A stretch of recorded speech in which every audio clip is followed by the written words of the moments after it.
Welcome to the lecture series on reinforcement learning and the brain. In this short video, we will look again at policy gradient with eligibility traces. So the aim is to close the loop between brain and algorithms, between things we know about three-factor learning rules in the brain and algorithms of the style of Advantage-Actor-Critic with eligibility traces. With eligibility traces, in policy gradient and actor-critic, we run over an episode, observe state, action, reward. We update the eligibility trace according to these rules. And then there are in fact two variants for standard reinforced with eligibility traces. The update of the weights is proportional to the reward. For the actor-critic with eligibility traces, and more specifically the Advantage-Actor-Critic, it is the TD error. That's the only difference. So we have looked in the exercise at a situation where we have a state space, position X, which is encoded by radial basis functions. And so these neurons here encode the state, and these neurons up there encode the actions, and the policy is a softmax of the weighted inputs. The states are encoded by the radial basis functions. Suppose the reward is here on the right-hand side. Then the way this works is the red is at some position, and at this position eligibility traces will be set. So the red is here.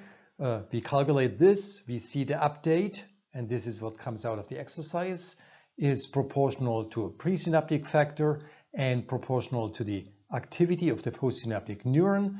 So if both neurons are active together, then an eligibility trace is set for this connection. And now the next step is the red moves forward and it finds the reward, and in this case the reward leads to a success signal and the marked synapse is going to be changed. Okay, so we have three factors.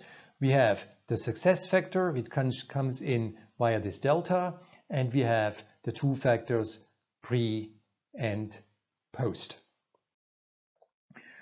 So policy gradient with one hidden layer and a linear softmax readout yields a three-factor rule.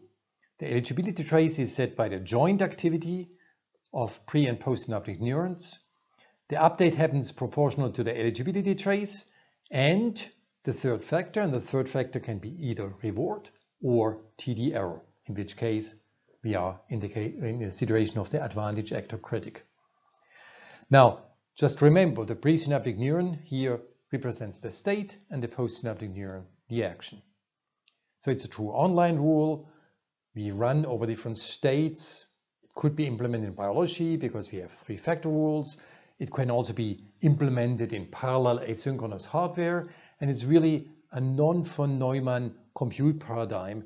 No centralized clock, no systematic program, one step after the other.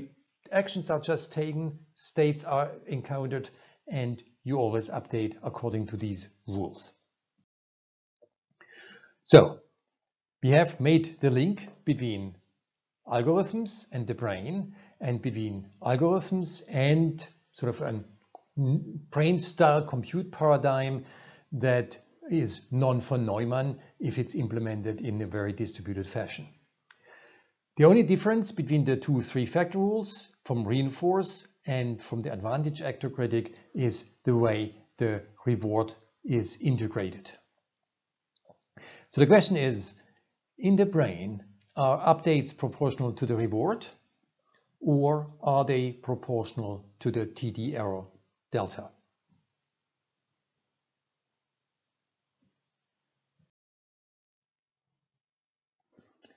And the claim is the learning rule of the Advantage-Actor-Critic with eligibility traces is consistent with a brain-like three-factor rule, and the condition is that the brain is able to broadcast a TD signal. Two things: broadcast, widespread, and second, temporal difference signal. Temporal difference signal is reward and then the difference of two values.